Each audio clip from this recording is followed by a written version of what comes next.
Let me guess. You've been staring at your garden wondering, what should I plant next?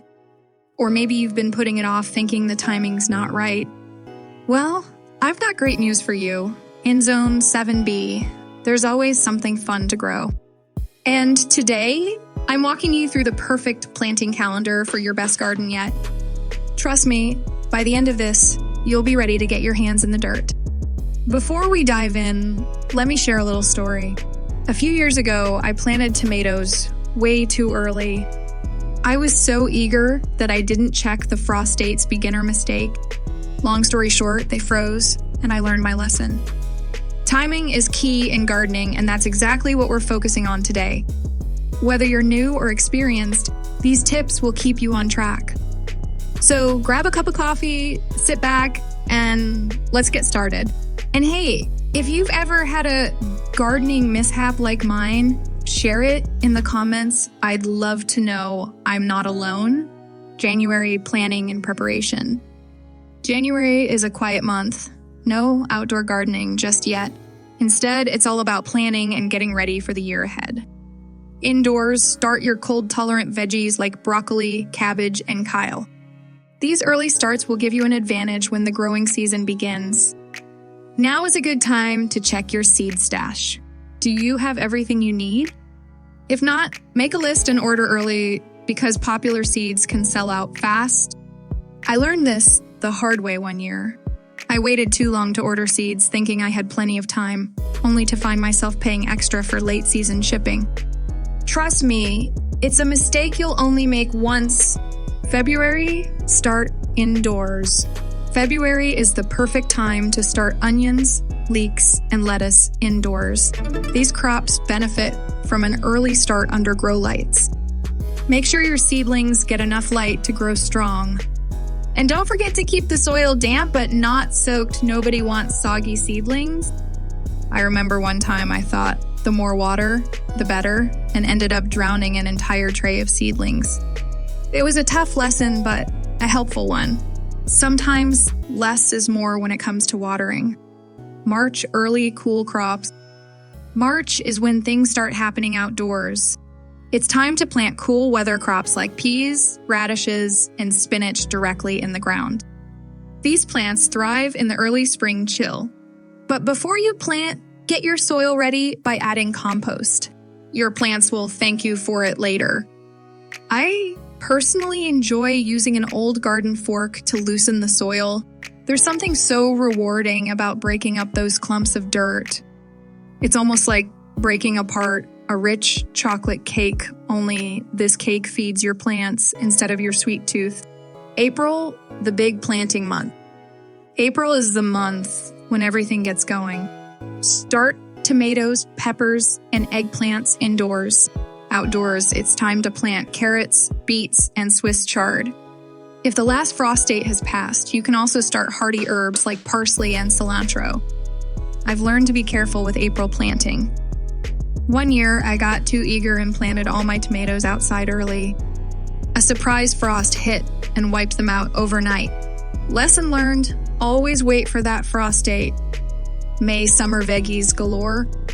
May is when your garden starts coming to life.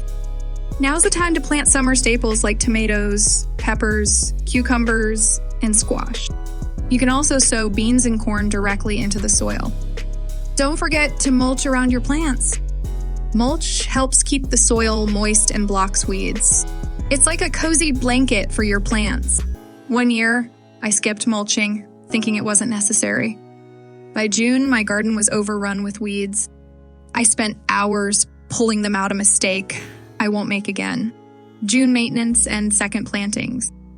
In June, it's all about keeping up with maintenance and succession planting.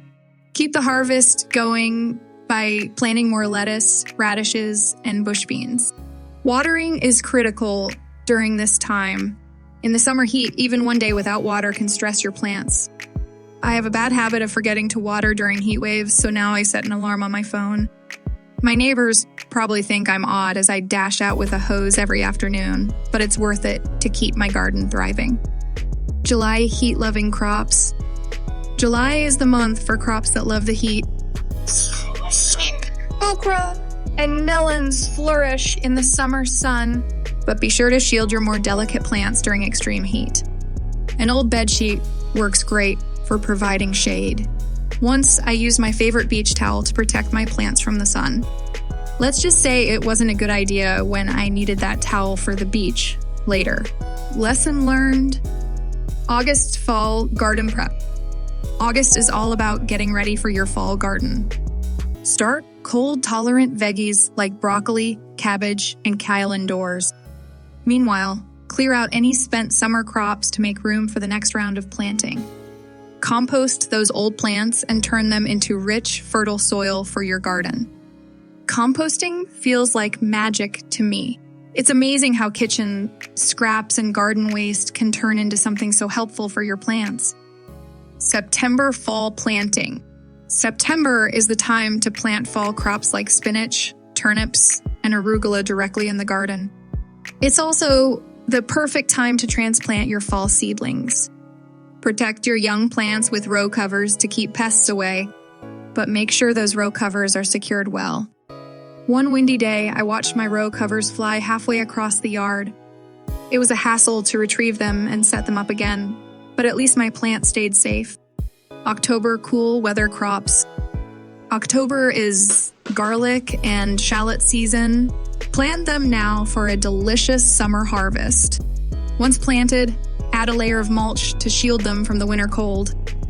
Planting garlic in October feels like burying little treasures. You won't see the results for months, but when you do, it's absolutely worth the wait. November cleanup and prep. November is all about tidying up and preparing for winter. Plant cover crops like clover or rye to enrich your soil. And don't forget to clean your garden tools and store them properly to avoid rust. December, reflect and dream. December is a time to pause and plan. There's no gardening to do, but you can prepare for next year. Flip through seed catalogs, sketch out your garden plans, and set goals for the upcoming season. December feels like the gardener's halftime. It's a moment to rest, reflect, and plan for an even better garden next year. Here's a little secret that changed the game for me. Always keep a gardening journal. Write down what worked, what didn't, and what you want to try next year. It sounds simple, but it's like having a cheat sheet for your future self. And here's another pro tip. Don't stress about perfection. Gardens are messy, unpredictable, and full of surprises. That's the beauty of it. Even when things go wrong, you learn something valuable. So, there you have it, the Zone 7B planting calendar to guide you through every season. Whether you're just starting or have been gardening for years, I hope this gives you the confidence to dig in and get growing. If you found this helpful, give it a thumbs up and share it with a fellow gardener. And don't forget to subscribe for more gardening tips and tricks. Got questions? Drop them in the comments. I'd love to help.